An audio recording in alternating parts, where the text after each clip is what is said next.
Alright, welcome back. Let's take a look at the Linux Mint Debian Edition 2014 Real World Test and some of your comments. Darth Davison says, rolling release way better than LTS. Sorry, Don, both guys, rolling is way better. So please look for a rolling release. It is much better. Enough said. Well, I don't know about much better, but it certainly has its advantages. Zachary Jones, what's up? A Pentium M with less than 1 gigabyte of RAM in 2014 sounds painful. And there were multiple replies here. I said, but LMDE works so far. Well, if it manages to work at a tolerable speed, might be the answer for all those XP users out there. Tolerable, good word, that's what I replied. Yeah, it's definitely something I wouldn't use every day. It was more or less as an experiment. Not zippy at all, but it works. Raul Geraro. Hello, Raul. Thanks for the video. Looking forward to LMD news, so please continue. Well, thank you, sir. I'm very happy to do it. I would like to do more stuff like these, but please support and subscribe to the channel if you can. I would love to do more content if I can, if you guys will allow me to do so. Alright, game over RIP. It's only the final release, not the, it's only the final release client, not the final. Actually, just recently the final release of LMDE is out, so definitely check it out. Okay, let's take a look at some replies here. Marcus Baird, thanks. Toss today, I found the Sin version much better and the Mate version quite buggy. I haven't had, it seems to me I've had less issues with the Mate version than Cinnamon. Christopher S. What's up, Chris? When you are done with LMDE, try Fedora. I might. Game over RIP. I think that's in general made as buggy and slow compared to Cinnamon. Wow, really, guys? To me, it is just the opposite. Okay, some more replies here. Let's scroll down. Then finally, I've replied to Marcus. Yeah, so far, Mate is 100% solid. Pope Bishop. Hello, Pope. I installed LMDE on my main laptop, and I have to say I couldn't be more pleased with its performance thus far. My only quip is that I'm not a fan of Mate, and Cinnamon just doesn't do it for me, so I installed KDE. Whatever works, so if that works for you, absolutely keep it. Alright, let's see. Jorge Rosado, die Ubuntu, die. Ubuntu has an NSA back there. Well, I certainly hope not. Donna Bender. Hello, Donna.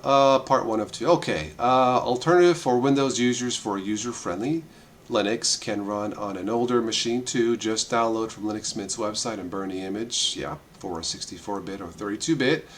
DVD install out of the box. User-friendly, free with no annoying Windows updates or license codes. Yep.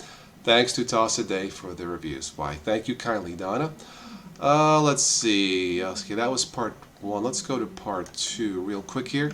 Let's see. I was thinking as I go through the process of reinstalling Ubuntu after putting Windows single boot for 4 months, I am not a newbie anymore, but I get confused by the various music players available in Ubuntu or Linux Mint. I like, there are 3 I like so far: Banshee, Rhythmbox, and Clementine.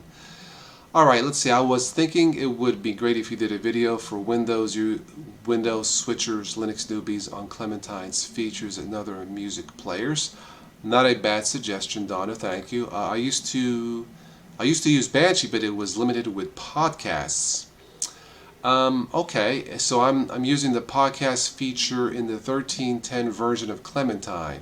12.04 does not have this, which allows a Windows iTunes user to look up their favorite podcasts through iTunes searching and works with most iPod devices. Doesn't Banshee have a decent podcast search? Can't remember. I have a 3rd generation 2008 Nano iPod, and it works flawlessly with GTK Pod and Clementine and Banshee. Okay, but not all music players have this feature. I find Clementine more friendly, more attractive looking with the layout. I would have to agree on that, and I'm going with Clementine for now because I have to have iPod support, and not all music players have that. Thank you. Thanks again. Yeah, thank you, Donna. Okay, Shadow 7. I watch YouTube on a similarly spec laptop, less RAM, more gigahertz CPU, and it works. My reply, of course, with a few caveats, mostly to use as little RAM as possible. The beefier CPU makes up for the Intel graphics, but still not beefy enough to watch full screen. Yeah, I would have to agree. The more RAM you have, and the better video card you have, I think it's going to run a lot smoother, no matter what you are using. Cat Weasel. Interesting that it's only in cinnamate, cinnamon and mate. Perhaps they don't want to clash with Solid XK. I joked, are they having a fight? Tux1313, no fight. Hello Tux. Solid XK is an offshoot of LMDE.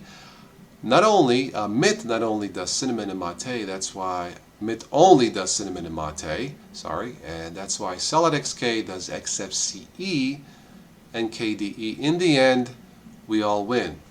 I'll toast to that. Michael Meinhardt. Nice to meet you, Toss. Well, nice to meet you too, Michael. The gizmos, the rolling release is the way forward, especially for the newbie Linux user. Not so fast on that one. Maybe. I'll have a final thought about this. Let's see. Marcus Barrett. Okay, thank you, Marcus. Thank you all for all of your comments. Alright, some final thoughts about Linux Mint Debian. I'm just looking at my notes here. Linux Mint Debian 2014 edition. I like it. It ran stable enough in a very outdated laptop. Again, less than a gig of RAM. Linux Mint, the team at Linux Mint recommend a gigabyte of RAM. And as far as for newbies, if it's going to be a replacement for Windows XP, it does not have an automatic installer, but it's not that hard to install.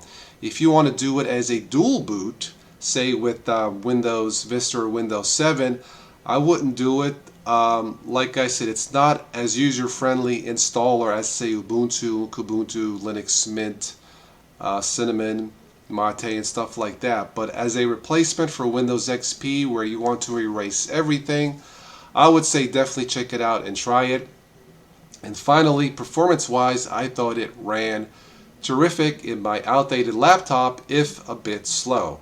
But stable, very easy to use, and I am a big fan of the Mate edition of Linux Mint. Alright, well that's it for this. Thank you so much for watching and listening. Please don't forget to subscribe and support as always. This month marks 4 years of Total OS Today. Thank you very much. It is greatly appreciated. Please continue to subscribe and support if you haven't already. I would like to add more content to the channel, and I will catch all of you sometime in the future.